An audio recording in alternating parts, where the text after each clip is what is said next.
Hello everybody, welcome back to TechTube. So I hope you all are doing great.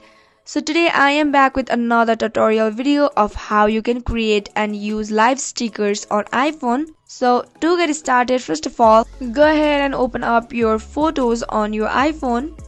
So once you open up your photos application on your iPhone, go ahead to album section. So once you have selected the picture, go ahead and tap on it for a second. So once you tap on it, you'll be seeing the live movement. So once you tap on it, the three options will be appeared on the screen, which is copy, add sticker and share. Go ahead and tap on stickers.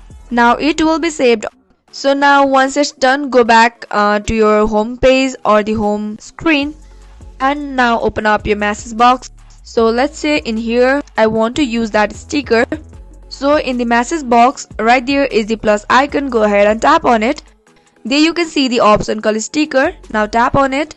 So you want to use the sticker that you have just made from the live photo. So now when you tap on sticker, the sticker that you have created will be available right there. Now you can simply click on it and send it. This is how easily you can create and use live stickers on iPhone.